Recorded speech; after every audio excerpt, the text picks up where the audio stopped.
We did conduct whole research, comparative research on media literacy policies in Europe, and we came up with a kind of SWOT analysis, the weaknesses and strengths. Among the strengths, we have to recognize that we have a definition, we have good resources in Europe, we have training capacity and building capacity.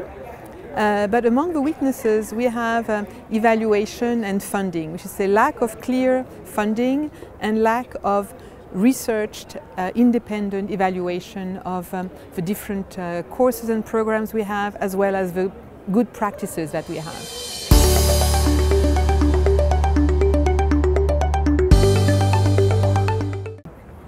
For me, fake news is a great opportunity. It's a crash course Media Literacy 101.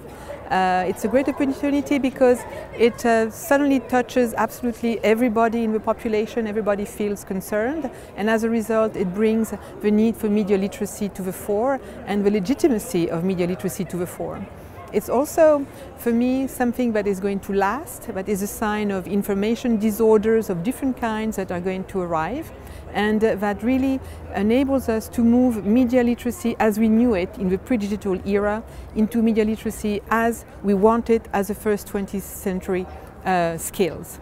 So for me, we are not anymore in an analysis that is modernist or postmodernist approach to media literacy. It's about a cyberist approach to media literacy. It's a totally different frame of mind and framework, very augmented with data and their action on media, and media and their action on data. And this is, for me, the modernity, the cyberist dimension of fake news is the combination and the convergence between mass media, mainstream media, and on the other hand, social media, because of data and the impact of data on the business model of both sets of mainstream and social media.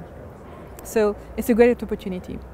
Privacy is a great issue to deal with media and information literacy because it brings to people the need to protect themselves and to ensure that they keep control of the data. So it's a very empowering issue if you think of it with all the elements that can be distilled via media literacy. For instance, issues of portability of data, controlling your content, not letting it go to the GAFA and not letting it be used by them without your own control or your own authorization. So for me, teaching media and information literacy and data protection come together as a perspective that gives a lot of engagement to young people and also a lot of empowerment, the possibility to understand better the business models of the media, which is something that is always very abstract to teach normally, but when you talk about privacy, young people feel concerned. And for me, privacy is much beyond the safety attention to good parameters or antiviruses. It's really about an ethics of being online, of protecting also the others, a recognition that you're not just putting a lot of information out there about you, but also about your friends. So it creates a peer responsibility that young people can understand and that they can attach themselves to. And for me, it's a great way of using media and information literacy and its practices to understand very abstract concepts that are very important and are part of my understanding of MIL attached to human rights. And so when you talk about freedom, you talk about privacy, you talk about dignity to young people, it's hard for them to understand these abstract notions, but when you show it to them through data, to their everyday practices, what they do on the GAFA, etc., how the GAFA use them, then it becomes very clear, and then they're not against it. On the contrary, they see how they can use it for themselves and for their future e-citizenship.